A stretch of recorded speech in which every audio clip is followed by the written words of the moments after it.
Magandang araw sa atin lahat. Muli na naman nagbabalik ang inyong lingkod upang pag-usapan at talakayin itong mga naging pahayag ng ating presidente, BBM, dyan sa Canada. Pag-uusapan rin natin yung naging press con ni Yusek Claire Castro dyan rin sa Canada dahil nagbigay siya ng pahayag about kay Senator Rodante Marcoleta. Ayan, at tatalakayin rin natin ngayon yung namumuong impeachment laban kay Ombudsman Boying Remulla. Ayan, so bago tayo mag-umpisa dyan sa mga bagay na yan, meron tayong ipa-flash na picture. After ng picture, meron rin tayong videong ipapakita sa publiko na kuha sa Canada. So ito munang pag-uusapan natin kasi talagang mainit na mainit to sa social media. Ayan, ito. Yan. Yung the big one na sinasabi. Totoo ba na merong the big one? Kasi ang haka-haka ng mga tao sa social media is flight testing lang raw yung nangyaring rally ng Iglesia ni Cristo dyan sa EDSA at sa Liwasang Bonifacio. Kagaya ng sabi ng isang political analyst na si Secret, si Panot, sinasabi nila na wala na raw sumuporta pagdating dito sa sa Liwasang Bonifacio. Kumonti raw ang tao, almost 5,000 na lang raw ang tao dyan sa Liwasang Bonifacio. 'Di ba? Matindi criticize to kasi piling-pili yung kinikriticize nito. Real talk to, ayan si Panot. Real talk to. Pagdating sa ibang organisasyon, kapag pabor sa kanila yung relihiyon na yon, susuportahan niya. Ngayon, kapag hindi pabor sa adhikain nila, yung relihiyon na yon, i-criticize nila. Kaya binabanatan niya ang Iglesia ni Cristo. Ayan. Mamaya sabihin natin pangalan. Ang sabi niya, wala na raw sumuporta pagdating dito sa Liwasang Bonifacio. Kumonti raw ang tao, almost 5,000 na lang raw. Yun, something ganon basta mas mababa sa 8,000 parang ganon. Mga 4 to 7,000 lang yata yung nabanggit niya. Wala na raw sumuporta kasi nga raw is, kumbaga, wala naman daw patutunguhan, 'di ba? At ang sabi niya dahil raw kay Senator Marcoleta lang raw yung panawagan, nare-realize raw ng tao na hindi worth it, 'di ba? Yan ang sabi niya sa isang interview. Madami na kasing interview tong taong to Madami na siyang interview kaya baka malito kayo, hindi niyo mahanap kung saan. Ngayon kinikriticize niya Iglesia ni Cristo. Sa isip-isip ko, mind conditioning yung ginagawa niya. Real talk to mind conditioning na pinahihina niya yung loob ng mga taong sumasama sa rally, 'di ba? Kasi political analyst to, professional to about mind conditioning. Dahil alam nila ang takbo ng gobyerno, alam rin nila ang takbo ng tao. Ngayon, mina-mind condition niya yung tao, pero kung titignan natin yung actual situations, bakit kung sa tingin nila walang pakialam si PBBM, umalis pang araw ng bansa, nagpunta raw ng Canada kasi bala kayo dyan, wala naman akong ginagawang masama di mag-rally kayo dyan, wala akong pakialam. Parang ganun ang sinasabi nila. Paano nila nasabi na walang pakialam si PBBM? Samantalang gulat na gulat si PBBM kung bakit may rally, hindi niya alam kung bakit, 'di ba? Doon na nga pinapunta yung isang sangay ng gobyerno sa opisina niya at pinagmumura niya. Bakit raw hindi niya nabalitaan na may rally? Bakit yung intelligence gathering natin, wala tayong na-receive mga intelligence report, 'di ba? Sa madalit salita, pumalya yung intelligence community nila na pinondohan ng 11 billion. Saan napunta yun? 'Di ba? Hindi natin alam, hindi naman natin sinasabing ninakaw pero nawala, 'di ba? Kasi kung effective yung intelligence mo, meron ka agad info kung bakit sila nandoon, 'di ba? Pero wala. Isa lang ang ibig sabihin niyan. Sa part ng Iglesia ni Cristo, walang nagkakanulo, 'di ba? Tapat ang lahat, 'di ba? Kasi wala kayo na wala kayo na gather na informations. Ibig sabihin, solido ang kapatiran na hindi mo kayang tapatan ng pera, Hindi lahat ng tao kayang bilhin ng pera. Yan lang ang gusto ko sabihin sa iyo So punta tayo doon sa sinasabi ng political analyst. Mina-mind condition kasi mga tao Sinasabi niya na wala na raw sumusuporta. Yung pagdating raw ng Huwebes is naubos raw yung tao. Ganto ganyan, mga hapon konti na lang raw yung tao. Ano bang meron sa Huwebes, 'di ba? Alam naman nating lahat na meron tayong mas priority pagdating ng Huwebes. Kaya nawala ang tao roon, 'di ba? Sa mga hindi nakakaalam, alam niyo naman kung anong meron pag Huwebes at Linggo. Eto na, pagpatuloy natin yung pagmamind condition niya, yung mga puna niya. hindi raw pabor yung ibang mga nasa rally sa pagsuporta kay Senador Rodante Marcoleta. Ayan. Yan yung pinaka main na purpose niya yung sirain yung kaisahan, 'di ba? Pero kung titignan natin sa side nila, paano natin nasabi na mind conditioning yung ginagawa niya? O eto kung talagang walang pakialam ang administrasyon ni PBBM, hindi sila natatakot, hindi sila nangangamba, bakit nag-issue agad ng permit? Bakit hindi maximum tolerance ang ginamit kundi special tolerance? 'Di ba? Ito kasi yung mga sign na iniiwasan nila na ma-offend yung isang religious organization na nagkakandak ng rally. Ito lang yung basa natin. Pag-a-analyze natin sa sitwasyon. Kasi ito nga si Panot, si Llamas, minamind condition ng tao. Sinisira yung loob. Kumbaga, pinanghihina yung loob at ginagawang bobot mga tanga yung mga tao na sumama sa rally. Pero alam naman natin 'di ba? Kagaya ng nabanggit natin. Yung mga pulis umalis doon, 'di ba? Special tolerance. Ibig sabihin, ayaw ng gobyerno na mas ma-offend patong Iglesia ni Cristo. Kasi biro mo, ang Iglesia ni Cristo nagkandak na agad ng rally. Ang totoo, walang permit 'di ba? Wala namang permit, binalita sa sa news. Pero na-issuean agad ng permit. Di pwede na mag-rally, 'di ba? Kaya nagpatuloy yung rally, 'di ba? Tapos sasabihin ni Llamas na hindi sumusuporta ang mga kapatiran sa Iglesia ni Cristo. Diyan sa rally, kumonti na raw. 'Di ba? Ang dami niya chismis na sinasabi para tuligsain lang ang kaisahan ng Iglesia ni Cristo Hindi mo matitibag ang pananampalataya ng Iglesia ni Cristo. Kasi may sinusunod na aral yan, Llamas, ang kaisahan. Kaya nga, we are one. Malinaw yan. Malinaw yan sa taong bayan. Bakit niya ibabarricade ang buong Malacanang, vicinity ng Malacanang? Bawal pumasok kahit yung mismong mga residente sa loob. Hindi pinapapasok. Ilang layer yung hinarang sa kalye, 'di ba? Pagpasok mo ng Romualdez Street, Ayala Bridge, yung nagkagulo nung last year. Anniversary ng martial law, nagkagulo doon last year sa Ayala Bridge. Mula doon, ilang container van ang hinarang doon. Tapos yung papasok ng San Miguel, hinarangan din. Kasi Malacanang na yun May harang din doon. Ilang container van din. Doon, makikita mo na napakaraming deployed na pulis. 'Di ba? Napakaraming deployed na pulis. Ngayon, paano tayo maniniwala dito kay Panot kung ganon ang reaksyon ng gobyerno? Ibig sabihin, natatakot ang gobyerno sa naging hakbang ng Iglesia ni Cristo. 'Di ba? Natatakot. Kasi within a short period of time, lang to hapon. Pagdating ng 1:00, 2:00 ng madaling araw, ang dami ng tao. 'Di ba? Gabi pa lang may tao na sa EDSA. 'Di ba? Paano mo, 'di ba? Sinong organisasyon ang pwedeng gumawa nun bukod sa iglesia? Sige nga, wala, 'di ba? 'Di ba? Wala. Kaya tayo kinikriticize ng ibang mga pare kasi hindi nila kayang gawin 'yun. 'Di ba? Ito para to sa mga nanonood at sumusuporta sa naging hakbang ng Iglesia ni Cristo na mag-rally para kundinahin itong gobyerno na binabaluktot ang batas, na binabaluktot ang katotohanan, na ginagawa ng chismis para makasuhan na wala namang sapat na ebidensya, 'di ba?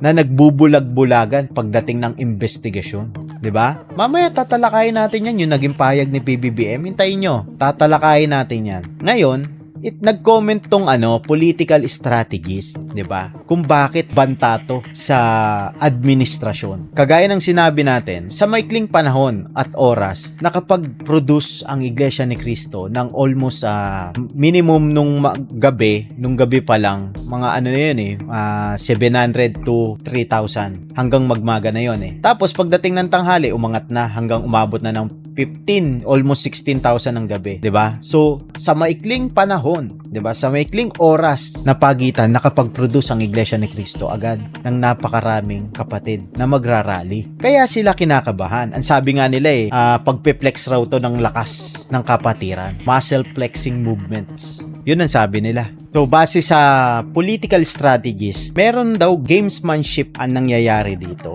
Kasi parang chess ang nangyayari kung sino una mag-move. Ang sabi rin nila, base to sa political strategies.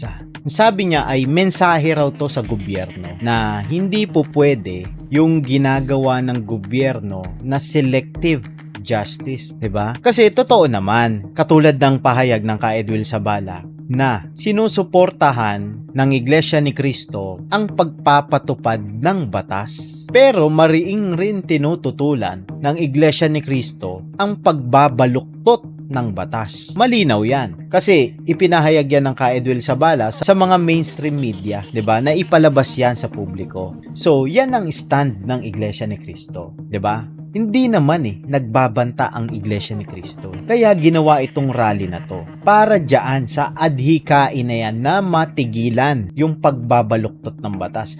Pero nasa gobyerno pa rin yan kung susundin nila, 'di ba? Kasi patuloy pa rin ang Iglesia ni Cristo na kukundinahin ang pagbabaluktot ng batas, ang selective justice, accountability, kapayapaan, transparency, kagaya nung mga nakaraang rally, kasi kailangan talagang malaman ng taong bayan. Hindi mo pwedeng ikubli sa taong bayan yung pag-iimbestiga kasi hindi mo naman pera yan Pera ng taong bayan yan. Ito yung huling information na bine-verify pa natin. Pero bibigyan ko na kayo ng idea. Merong isang government official na kagaya sabi natin pinagmumura sa Malacanang dahil walang nakuwang intelligence report. Ngayon, sabi, hindi ko alam kung saan to nagpunta Nakiusap raw to, di ko sure kung sa organizer, sa main office, na nakiusap raw to na itigil yung rally. Ayan, itigil yung rally. At balita pa natin na gustong-gusto nang tanggalin to ni PBBM. Matagal na niyang gustong tanggalin to. Kaso, pinoprotektahan siya nung isa pang tao. Parang may sinabi yata na pag tinanggal mo yan, ikaw ang kakasuhan ko. Parang may ganun raw. So, punta na tayo ngayon dito sa main event. Bukod sa pangalawang Pangulo, umuugong din ang usapin ng isa umanong impeachment complaint laban kay Ombudsman Jesus Crispin Remulla. Kasunod yan ng paghain ng plunder case laban kay Senador Rodante Marcoleta at pagpursigi umano sa mga kaso laban sa tinaguriang contractors. Narito ang Agenda Weekend Report ni Joan Manalo. Sa kabila ng ulat na mayroon umanong ikinakasang impeachment complaint laban kay Ombudsman Jesus Crispin Remulla sa Kamara, wala raw naririnig ang ilang mambabatas tungkol dito. Isa na riyan si ACT Teachers Party List Representative Antonio Tino. Naka-break tayo ngayon, so wala naman tayong na-sentence so far na ganyan. So, kung maaaring may impeachment talaga kay Boying Remulla, sa tingin ko, hindi yan dahil kay Senador Rodante Marcoleta. Alam nyo kung bakit? Lahat nga yan, pinagkaisahan nga siya niyan. Kung napapanood nyo ang investigasyon ng flood control dyan sa Congress, ayaw siyang pagsalitain. Sa investigasyon rin kay Bibi Sara, ayaw rin siyang pagsalitain. Pinagtutulungan si Senador Rodante Marcoleta dyan. Tapos sasabihin ni Palsis, isang religious organization ang sumusuporta daw dyan sa bali-balitang impeachment kay Boying Remulla. Di ba nabalita rin, tandaan nyo nabalita rin na kinuha ni Boying Remulla ang affidavit ng 8 Marines, di ba? Na nagpaparatang na sabit Martin Romualdez dyan sa nakawan sa flood control. Di ba? Sino ba ang mas makapangyarihan? Si Caro Dante ba o si Martin Romualdez? Kaya nga hindi makasuhan si Martin, di ba? Sino ba ang nagbigay ng pera sa mga kongresista? Sino? Ngayon, kung pagdudugtong-dugtongin natin to, etong presidente, may gustong tanggaling na tao, pinoprotektahan ng isang tao. Ngayon, eto namang si Martin, may gustong tanggaling tao. Ayoko na lang magsalita kung sino yun. Pero kung titignan natin kagaya ng sabi ko, sino ang mas makapangyarihan? Ang pinsan o ang ombudsman? Sino mas makapangyarihan? Ang pinsan o si Senador Rodante Marcoleta? Huwag kasi nilang ililink kay Senador Rodante Marcoleta yung mga bagay-bagay na sinasabi nila nagtinaon na kinasuhan ng plunder si Senador Rodante Marcoleta. Ano ibig sabihin nun? Tinaon. Ibig sabihin si Caro Dante ang nasa likod? Ayan ang mahirap kung chismis ang labanan kung walang sapat na ebidensya. Diba? So pagpatuloy natin to.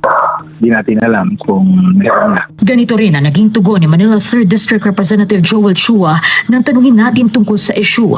At wala rin anya siyang nakikitang basihan sa ngayon para hainan ng impeachment complaint si Remulla. Ito rin ang naging pahayag ni Iloilo 1st District Representative at Deputy Speaker Janet Garin na nanindigang ginagawa lamang ng ombudsman ang kanyang trabaho. Dagdag ni Garin, wala rin siyang alam tungkol sa impeachment complaint laban kay Remulla. Ang tanging narinig niya lamang ay may naghahanap naghahanap ng endorser para sana sa reklamo laban kay COMELEC Chairman George Garcia.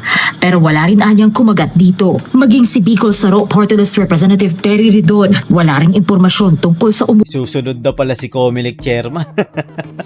Hindi kasi kinasuhan si Senador Rodante Marcoleta eh, 'di ba? Kasi nga wala namang ginawang kabalastugan si Ka Rodante, 'di ba? O ngayon, isusunod na nila. ugong umanong impeachment complaint laban kay Rimulya. Nang tanungin naman si Tinio kung Sa tingin ko ang nangyayari dito yung mga hindi nakapront sa prosecution panel, yun yung mga kinakausap nitong taong to. Hindi ko pa alam kung sino pero kung may higing-higing, kung may basura na dyan, syempre mangangamoy yan. May tinatago kayong basura kaya sumisingaw, 'di ba? Napaka-imposibleng hindi nila alam yan. Hindi nila alam kasi ayaw nila makialam. Pero alam nila, literally. Magkaiba kasi yun na hindi nila alam, ayaw lang nila mangialam. Yun. sa tingin niya ay posible ang isang impeachment complaint laban kay Rimulya. Well, mahirap mag-speculate. Anything's possible sa politika natin.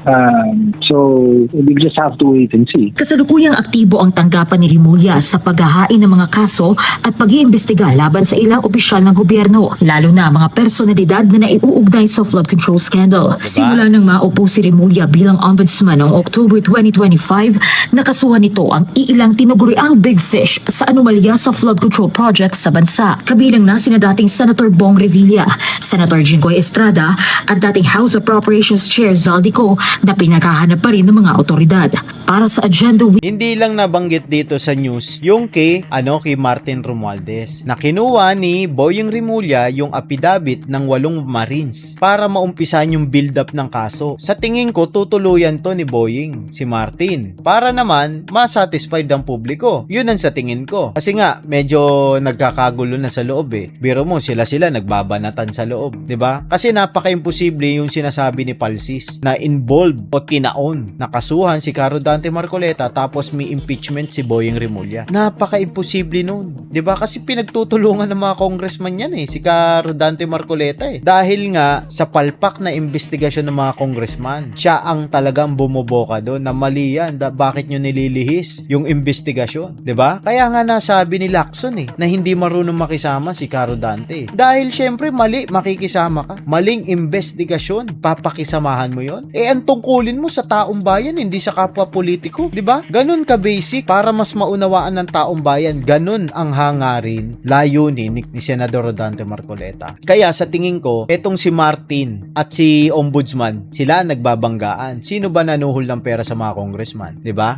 Sino ba nagpa-deliver ng pera sa mga congressman? Common sense So punta tayo dito sa naging pahayag ni Claire Castro about dito nga kay Senator Rodante Marcoleta. Ayan. Panoorin natin to. Na may managot at kung kailangan naman din niya madepensahan ang kanyang sarili ay magagawa naman po ito ni Senator Marcoleta. Kayang depensahan ni Senator Marcoleta ang kanyang sarili dahil abogado siya. Kaso ang problema nga, hawak ng administrasyon ang lahat ng sangay ng gobyerno. Kita mo yung motion nga lang ni Jinggoy Estrada Sinabihan, suspendido muna. Sa June 30 ka na magmotion para makapag-file ng bail si Jinggoy. Kaso sinuspindi kaya hindi siya nakapagmotion. O bago mag June 30, sinuspindi siya. 90 days. 'Di ba? Ganun kalupit ang administrasyon ngayon. Ganun sila kalupit. Tapos paano malalaman ni Senator Jinggoy at ang kanyang lawyer kung ano kinaso sa kanya? Hindi sila binigyan ng kopya, 'di ba? Ng kaso niya. Ngayon nagre-request pa sila kung kailan nakakulong na si Senator Jinggoy. Dapat bago yan makulong, kailangan may kopya 'yon para na pag-aaralan ng abogado. Tungkulin 'yon ng ombudsman na bigyan sila agad ng kopya. Kaso hindi sila binigyan. Ganun nila i-manipulate ang gobyerno. Kaya paano mo masasabi na masusunod ang batas? Yusek, kayang depensahan Kaso ang problema, kung magiging bias Bias At sa lahat po ng nagsasagawa ng mga maanumalyang proyekto, ang gobyerno po ay hindi po natutulog. Hindi natutulog. Totoo yun. Hindi natutulog ang gobyerno pero bulag ang gobyerno. Sinusubo na sa kanya yung mga ebidensya ng 18 Marines Ano ginagawa niya? Hindi niya pinakikinggan. Yan ang problema sa gobyerno. Kapag hindi mo pinakikinggan, ano ibig sabihin? Sangkot ang gobyerno. Linisin po natin ang bansa sa mga isyu ng korupsyon. Sinimula na po ito ng Pangulo Masarap sabihing linisin ang bansa para mapakinggan ng taong bayan. Action speaks louder than words. 'Di ba? Real talk. Kung puro ka dada, wala kang action, hindi totoo sinasabi mo. Pero kung ginagawa mo na bago ka magsalita, saludo taong bayan sa'yo. Madaling sabihin na anti-corruption. Madaling sabihin na iniimbestiga namin. Asa na investigasyon ng ICI? Ba't ayaw nyo yung palabasin sa publiko? Transparency ang kailangan ng publiko. Malaman kung sino mga magnanakaw. Hindi yung kayo lang nakakakita. Kaya sana po ay magtuloy-tuloy ito kahit ang Pangulo po ay natapos ng kanyang termino.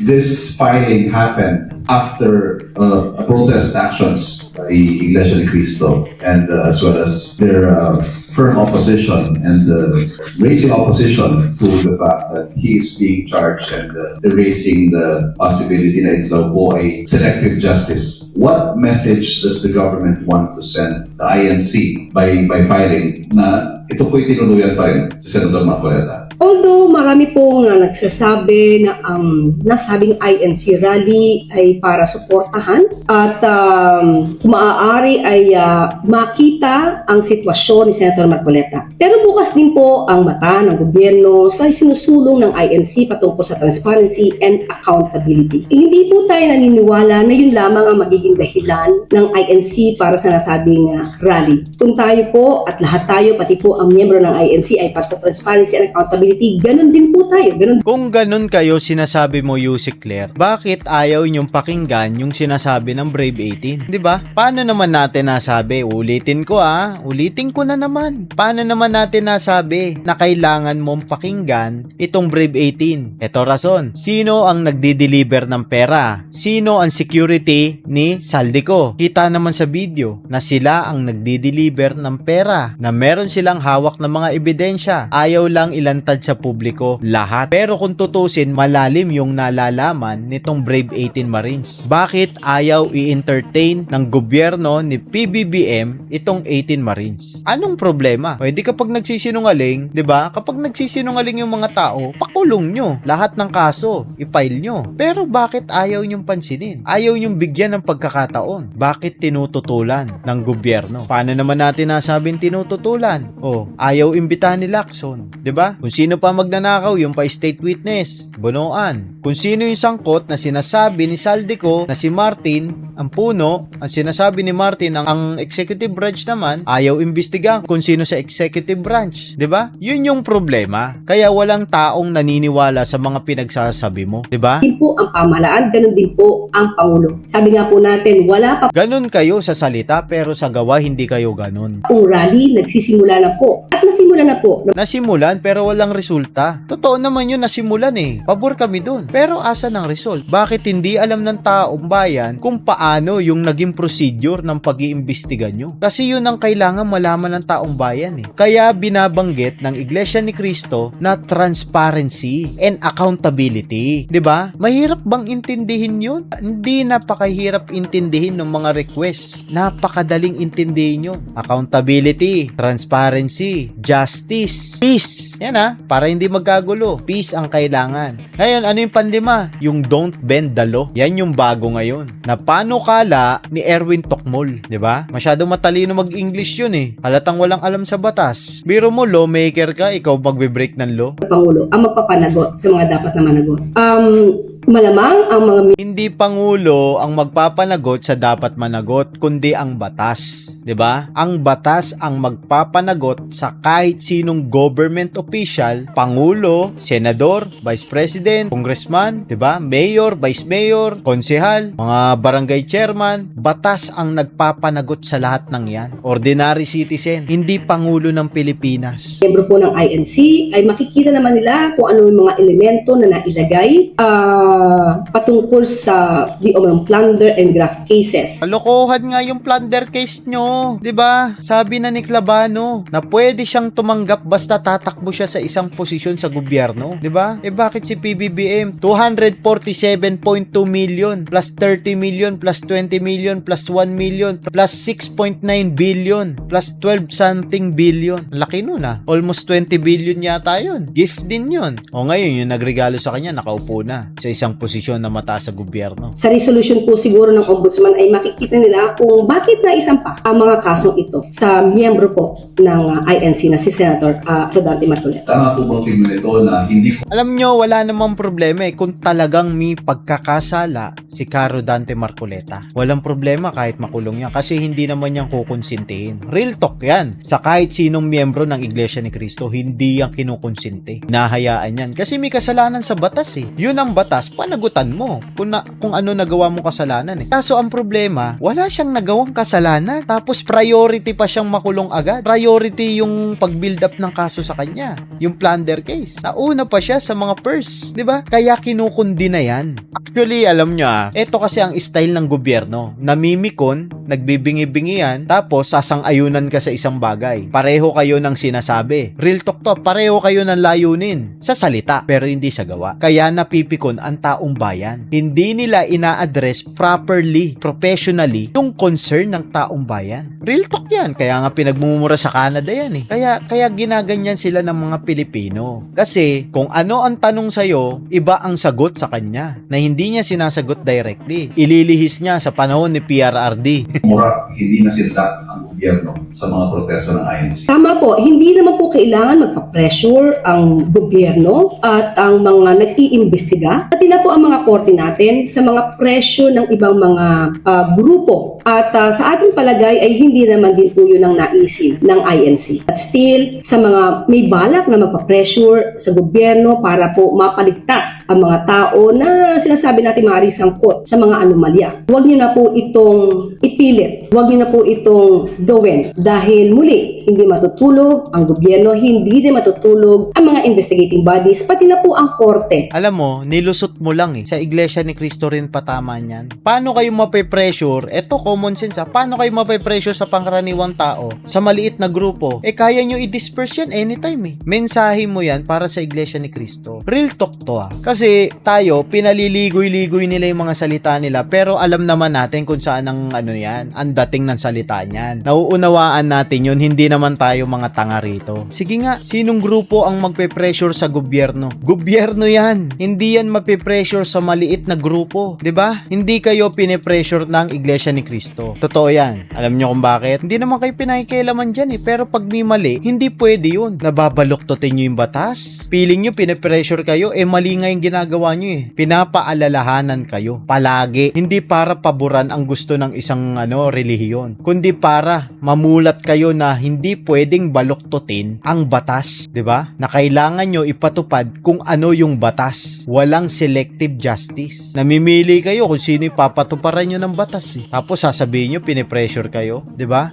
Punta tayo ngayon dito sa naging pahayag ni PBBM. Ito rin, isa rin to Eto malinaw ang tanong sa kanya. Malinaw ang tanong, ang layo ng sagot. And at the time, the President Duterte, acknowledged that there were great problems in terms of the flood control projects. Pero wala namang nangyari. Having acknowledged it, it did not find accountability in anybody. So I guess that was left up to me to do. Kasi ang problema, yung binabanggit niya na may flood control scandal daw, ganto ganyan, nilalabanan nga ni PRRD lahat ng ng corruption sa gobyerno 'Di ba nga ang sabi niya this is not endemic, it's pandemic, yung corruption sa gobyerno. Konti na lang yung drugs pa. Matindi ang drugs sa Pilipinas that time. Transparent si PRRD, sinasabi sa publiko yung mga bagay na yan. Katunayan, meron siyang pinakulong, pinag-resign sa custom dahil sa smuggling. Siya nga pala ito. Kaya pala, itong si Pinky, binibira to si Senator Marcoleta, baka raw kasuhan nitong misis ng administrasyon si Pinky dahil sa smuggling ng anak niya. Naalala ko tuloy, 'di ba? Balik tayo kay PRRD. Meron siyang pinakulong diyan, yung mga smuggling sa custom. Palagi 'yan, yung mga mga sports car na pinawasak niya, pinadaanan niya, 'di ba? Pinadurog niya. 1 year hence, Mr. President, do you think your administration has done enough? Well, I cannot say that we have done enough because we're not done yet. Unfortunately, the more we look, the more we find. Ang problema nga ayaw nyo nga tignan yung Brave 18. Inihahain na sa inyo yung ulam, 'di ba? Lutong-luto na yun. Lutong-luto na, konti na lang sunog na yun Ayaw nyo tignan. Ibig sabihin, may pinagtatakpan kayo. And it is going already back beyond my administration, beyond my Oh, term. 'di ba? Ang bato niyan talaga, lahat 'yan, ang bato niyan ng administrasyon na 'yan, papunta ron sa unang panahon kay PRRD. Tapos na 'yun Mr. President. Sabihin natin may nangyaring korupsyon noon. Pero kasi ang issue na to, yung about sa flood control sa panahon mo na pinangunahan ng pinsan mo. 'Yun ang sabi ng Brave 18, 'di ba? Kasi sa Congress nangyari. Sabi nga ng Brave 18, nag-deliver din daw sila sa iyo ng pera. Kaya ngayon, 'yan ang usapan ngayon, yung panahon mo. Dahil involved yung pinsan mo, sabi rin ng Brave 18, ikaw, si Sandro Marcos, si Saldico. Kaya yan ang usapan, hindi yung panahon ni PRRD. Kasi yung panahon ni PRRD, paano mo masasabi na kinokonsente ni PRRD yan kung walang ebidensya, kung hearsay lang, kung nagbabase lang sila dun sa papel. Sa'yo kasi may picture, may ebidensya ng mga maleta. Kaya naiinis ang taong bayan. Ayaw mo sagutin yung itinatanong sa'yo, pinapasa mo sa panahon ni PRRD.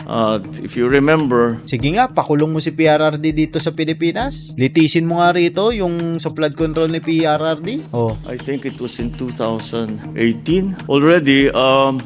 Ito, yung mga ebidensya kasi neto ni nung administrasyon, laging patay na yung ebidensya nila. Paano ko nasabi? Yung binabanggit niya, patay na yun, yung congressman na yun. Oh. Minority floor leader in the House, Nonoy Andaya, Nonoy already Andaya says that he had uncovered 300 plus billion flood control mess. And so when we look at what happened last year or the year before, then we can see that the pattern extends beyond 2022, back beyond 2022. Ang problema nga nun, walang picture. Hindi katulad ngayon, may ebidensya ngayon. 'Di ba? Uunahin mo pa yung panahon ni PRRD na imbestigahan kaysa yung panahon mo may ebidensya na. Matindi. Matindi ang ebidensya laban sa administrasyon. Yun yung point natin. And back to about that time, 2017, 2018. Kaso nga ang problema, Mr. President, may ebidensya sa'yo dito. May mga picture na deliveran, 'di ba? May picture ng mga maleta, may picture ng bahay ni Chis Escudero, alam yung mga address ng mga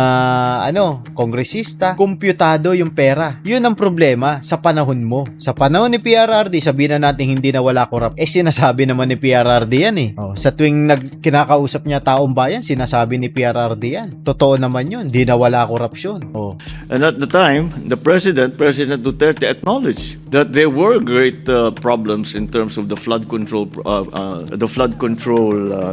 projects. Pero wala namang nangyari. Having acknowledged it, it did not find accountability in anybody. So I guess that was left up to me to do. And so we are still doing it. We're still working on it. You're still doing it. As I said, the more we look, the more we investigate, the more we find. And this is I think you're all experienced journalists. You've known this is a deep-seated system of corruption that requires not. Sobrang deep, real talk yan. Sobrang deep kasi nga protektado yung mga inaakusahan. Hindi mo pwedeng basta pasukin. Kung hindi, di ka na makakalabas. Sobrang deep. Only structural changes in the way government is run, in the way the budget is written, but also a change in attitude. Kasi ang pinupunto neto, nagsimula ang korupsyon sa panahon ni PRRD. Nagpatuloy yun papunta sa kanya. Isipin mo may COVID-19 sa panahon ni PRRD 2019. Kung nagnanakaw sila sa flood control, patay na Pilipinas, patay na taong bayan. Ano pang bibili natin? Patay ang ekonomiya, ang mamahal ng gamot. Sige nga, isipin mo, ikumpara mo sa panahon ngayon, makapagnanakaw ba sila sa flood control? O uunahin nila taong bayan? 'Di ba inuna taong bayan? Merong mga ayuda na 8,000, bigas, gulay, pagkain, pera pa sa local government, pambili ng gamot. Lahat yun, lahat ng pera sa mga projects, ibinigay sa COVID-19 para makabili ng equipment, PPE. Tapos sasabihin mo, na-transfer sa'yo yung nakawan? O baka sa'yo na nag-umpisa yung nakawan? COVID-19, pandemic yun niloloko mo naman kami. Kasi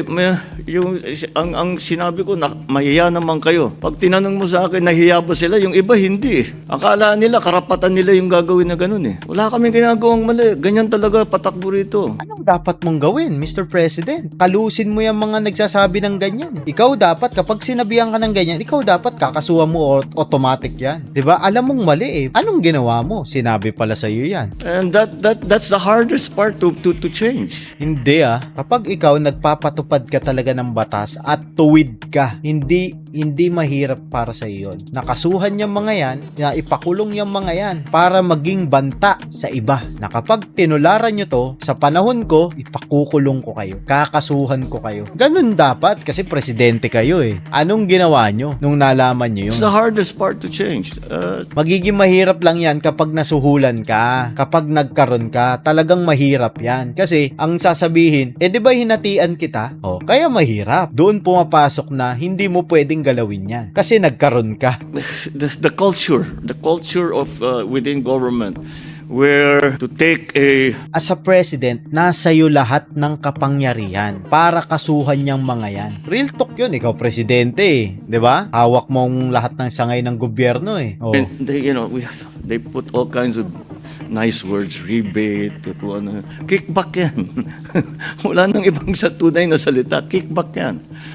Okay daw yun. Para sa iba, okay. O yung nagsasabi sa'yo niyan, dapat kinasuhan mo, pinakulong mo. Kinausap mo pala eh. Alam mo pala eh kung ano nangyayari. Anong ginawa mo bilang presidente ng Pilipinas? Sa kanila yun. At saka karapatan nila bilang whatever. Hindi nila karapatang mag-kickback, di ba? Meron silang share. Nasa batas yun. Ombudsman Boying, alam ni presidente kung sino-sino yun. Anong ginagawa mo? Alam niya raw Doon sa ginagastos ng pera ng gobyerno. What do you plan to do moving forward, Mr. President, now that corruption has become the favorite talking point among your critics and those who are calling for your ouster? My answer? My ouster. My ouster? Yes. Binabalik po nila sa inyo ito. From critics. Yeah. Kung hindi ko sinabi yung sinabi ko sa SONA, wala tayong pinag-uusapan na ganito. I am the one who exposed all of this. And ang nag-expose niyang kalikasan. Ngayon, nadulas ka lang. Kaya sinasabi mong ikaw ang nag-expose niyan. Nadulas ka lang na banggitin yan sa publiko. Real talk yun. Diba? Kasi alam mo, magiging sakit sa ulo yun. Kaso nadulas ka eh. I'm the only one that has started to do anything about this. Bakit? Ang mga nakaramba na Pangulo, may nakita ba kayong ginawang ganon? Meron ba silang kinulong? Meron ba silang finish na account? Meron ba silang mga investigasyon na ginawa? Wala. Meron pinakulong, 'di ba? Yung mga nagnanakaw nga sa custom at iba pang sangay ng gobyerno katulad si Redon, tinanggal, 'di ba? Urban poor ka, palagi ka na sa ibang bansa gamit pera ng taong bayan. O tinanggal. Marami pang tinanggal si PRRD sa hanay niya. Pinagpapalitan niya lahat 'yun. Kasi sabi nga niya, pandemic ang corruption sa gobyerno. Konti na lang narco state na tayo. Yan ang problema ng gobyerno ng Pilipinas. Hindi porket matagal na 'yon, hindi namin naaalala, 'di ba? Sa akin lang. Tapos sasabihin, ako daw ang may kagagawan. Nagkaroon ka nga ni. Kung talagang racket ko yun, ba't ko sisirain yung racket ko? Di ba? Nadulas That ka nga eh. absolutely no sense. So, O hindi kung sinasabi mo na ikaw ang nag-expose, di ba? Pinaninindigan mo, sige, sakyan natin. Umpisahan mo ang investigasyon, umpisahan mo buksan ang investigasyon. Sa Senate Blue Ribbon, imbitahan ng Brave 18 at papagsalitain sila kung sino-sino ang mga magnanakaw sa gobyerno. Kung talagang in good faith ka, Mr. President. Ganun kadali. Sige, sakyan natin yung sinasabi mo na ikaw ang nag-expose. Di pangatawanan mo na, pagkakataon mo to para ma-redeem mo ang sarili mo sa taong bayan at pagtiwalaan ka muli. Ganun ka basic ang sagot sa yung mga pinagsasabi dyan. Walang makikialam, transparency, accountability, justice, and don't bend the law. Diba? Yun lang. Okay na. So, nagpapasalamat nga pala ako sa lahat ng tumututok at patuloy na sumusuporta sa ating ginawang content ngayon. At huwag niyo po sana kalimutan mag-subscribe, like, and share, and please click the notification bell button para palagi kayong updated sa lahat ng ating uploads. So magkita-kita po tayo next video. Hanggang dito na lang. Bye-bye.